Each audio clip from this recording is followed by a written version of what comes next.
space. We really need a space because if you look at the 2023 budget, we are looking at somewhere around 40 billion, more than 40 billion Ghana cedis as deficits. Okay. And this is because you have line items like payment of interest and then also compensation of employees that even labor is asking for an increase in their base pay. And it's interesting because as we speak, they've still not come to a conclusion on how much. Because last year they went with 25%, government gave them 7%. That is why this year they've actually entrenched their position that they won the 58% because they feel what they got last year was very small. But if you look at the touch screen right now or the smart wall, you can actually see the amount actually invested by pension funds into government securities. So we are looking at the 2021 debt reports released by the Finance Ministry. Right. So if you look at pensions, including SNIT, we are looking at somewhere around 2.32 billion Ghana cedis. Right. Now, this includes ESLA bonds and Dachi bonds. We are looking at just two. This as of 2021. So we are anticipating that this figure will even be more than the 2.32 billion that we are seeing here. Yes. This is the money of pension, pension money actually invested in government securities called bonds, ESLA bonds, and Dachi bonds. And they will need this money to be paid back. And they wouldn't want this money to actually go through a restructuring. So if you look at the next slide, we're looking at, the ESLA bonds, for instance. Look at the domestic components, about 8.69 billion Ghana cedis. Okay. And pension funds is about 1.83 billion. Okay. And it says 21% of domestic holders of the ESLA bonds. Right. And so this money is so huge to the extent that if you compare it to the total domestic sector holding government securities, about 21%. 21%. Now, if you look at the Dachi bonds, for example, it is 2.45 billion currently in terms of domestic sector holdings, and SNIT pensions, pensions including SNIT is around 485.4 million Ghana cedis, and there's 19.8%. So if they look at all these monies and government wants to do a restructuring, they can actually see that they will lose greatly because the money is very significant. And so we've been tracking, talking about external debt restructuring, for instance. Okay. We've been tracking, Ghana's Eurobond, payment or maturities in the next 10 years.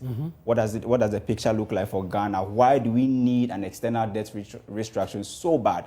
If you look at Eurobond, loans that we've taken in the next 10 years, although the outstanding Eurobond is about $13.3 billion, government is expected to pay close to $7.85 billion in the next 10 years. Right. Now, Ernest, in the next 10 years, of these 7.85 billion that we're talking about, about 43% of them is supposed to be paid in the next 5 years. Okay. So we're looking at, some $48.8 million in, 2023. Then we also have some $525 million in 2025. Then from 2026, you can see that we'll be paying so much. 1.25 in 2026, 1 billion in also 2026. 750 million. 2027. Okay, another 1 billion and another 1 billion, 900 and... Absolutely. If you add all of this, about $7.85 billion. Now, you're looking for 3 billion from the IMF. Yeah. And you are going to pay 7.85 billion in the next 10 years.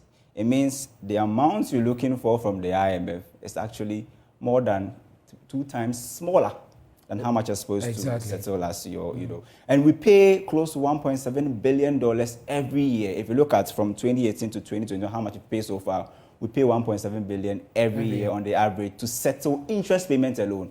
If you add principal, then we are hovering around 2.4 billion. So we need the space that you spoke about when we were actually about to start this conversation. We need this space. So I guess the question with the pension funds is, can government really afford to exempt pension funds in this debt exchange program? Well, and what would that mean for the IMF? Every city Looking at the important. figures, every city is important. But every dollar is also important. It's really a tough one for government. Very tough. But we have an external debt exchange program also underway. The investors have called for transparency and fairness in the process today. We saw the statement that was released. But how much are we looking to save as far as that program is also concerned? Also, Ernest, if you look at the 2023 budget, we budgeted for close to 21 billion Ghana cedis. And if I should use today's rates, about $2.6 billion. That's interest payments alone on our external loans in 2023. 2.6 billion Ernest. Is more than 50% of the money we are looking from the IMF. 3 billion from the IMF and 21 billion Ghana cedis, about 2.6 billion, dollars right now. And that is, like about 80% of how much you're looking for from the IMF. Right. So IMF wouldn't want to give you the money and expect that you use the money to pay, interest on your loans. They want to see the money being used for judicious use. So they wouldn't allow you to use that money. Definitely.